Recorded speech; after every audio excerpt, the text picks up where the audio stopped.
Não é novidade para ninguém que o petróleo é uma matéria-prima não renovável e tende a acabar. A cada dia, o homem extrai da natureza quase 85 mil barris de petróleo, o que equivale a mais de 13 milhões de litros do recurso. Em um ano, são 5 bilhões de litros. Por isso existe a preocupação em reciclar e reaproveitar todos os produtos do petróleo, dos quais se pode apontar o plástico como um dos mais importantes. A cada ano, 100 milhões de toneladas de plástico são consumidas em todo o mundo, mas nem tudo é reciclado.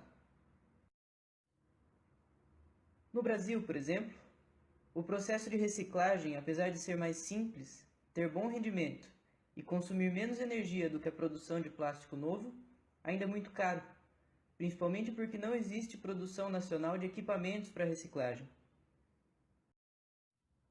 Além disso, a coleta seletiva ainda não é efetiva no país. Grande parte do plástico consumido pela população acaba nos lixões e aterros. Por conta desses problemas, apenas 20% do lixo plástico do Brasil é reciclado. O plástico é um material polimérico. Suas grandes moléculas são formadas pela repetição de muitas unidades simples. No caso do polietileno, a unidade básica é o CH2. Para que o plástico seja moldado, é necessário submetê-lo a uma temperatura suficiente para que a interação entre as suas moléculas seja enfraquecida, fazendo com que o material passe de sua forma sólida para a forma fundida. Essa temperatura é chamada ponto de fusão, e no caso do polietileno ela é próxima de 130 graus Celsius. Depois de aquecido, o material é colocado em um molde para assumir a forma desejada e se resfria ali dentro, adquirindo novamente sua estabilidade dimensional.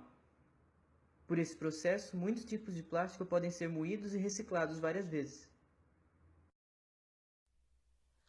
Tendo em vista as propriedades do plástico citadas anteriormente, optamos pela escolha do PEAD, ou seja, o polietileno de alta densidade, uma vez que este corresponde a cerca de 26% do total de plástico consumido em território brasileiro.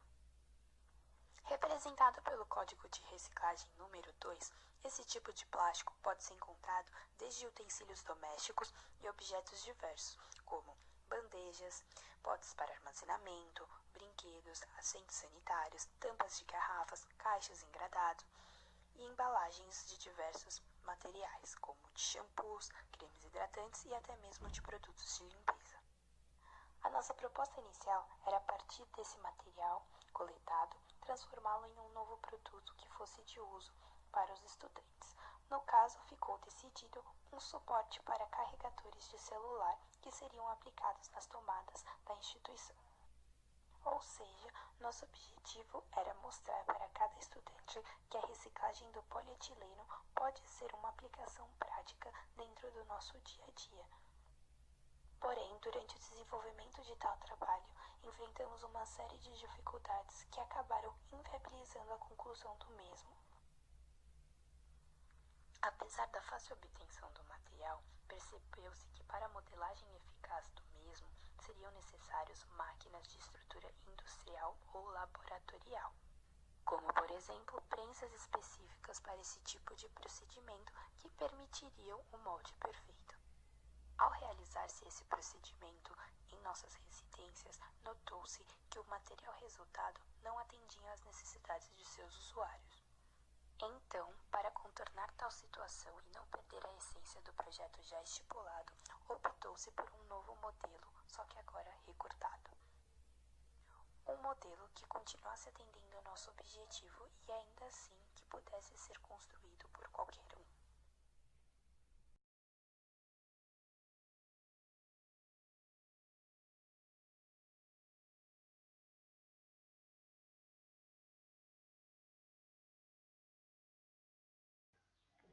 Para montar a placa, pegue embalagens que contenham o número 2 no símbolo da reciclagem do plástico, pois ele é o PEAD, que não é tóxico e por isso é utilizado para a fusão do plástico neste trabalho. São embalagens como shampoos e alvejantes. Em primeiro lugar, pegue as embalagens escolhidas e a recorte em pequenos pedaços para que ela seja levada ao forno. Pegue o papel manteiga e cubra o molde com ele, para que os plásticos, quando forem ao forno, não grudem na forma. Depois, pegue todos os pedaços picados e leve-os à forma, para que eles sejam levados assim para o forno. Depois, com muito cuidado, coloque a forma com os pedaços de plástico no forno. E, em seguida, coloque o forno a 135 graus, que é o ponto de fusão do PEAD.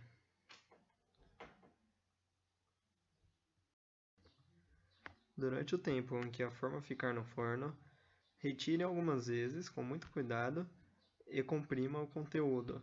O plástico já vai estar meio amolecido, e isso serve para que a placa fique mais rígida no fim. Após 2 horas no forno, você pode retirar a placa. Ela não terá grudado na forma por causa do papel manteiga utilizado. Você pode agora moldar a placa do jeito que você bem entender, criando objetos de plástico reciclado para o seu dia a dia. Neste trabalho, optamos por criar um suporte para carregador de celular. Assim, como podemos ver no procedimento feito, o processo de fusão do plástico demanda um certo trabalho para ser realizado eficientemente, além de ser necessário ter o molde pronto. Também é mais perigoso, devido ao manuseio do plástico fundido, e apesar de mínimo, apresenta um custo. Com base nisso, sugerimos outro método para a obtenção do objeto, o de recorte, no qual se deve possuir uma embalagem, por exemplo de shampoo, e recortá-la com a forma pretendida. Esse método é mais rápido e seguro, e não tem custo relevante. O ponto fraco do método de recorte é a dependência do tamanho da embalagem utilizada. Problema esse não apresentado no método por fusão, pois o molde já apresenta o tamanho ideal necessário ao objeto. Portanto, cabe a cada um decidir por qual método prefere reutilizar o plástico. O importante é reutilizá-lo.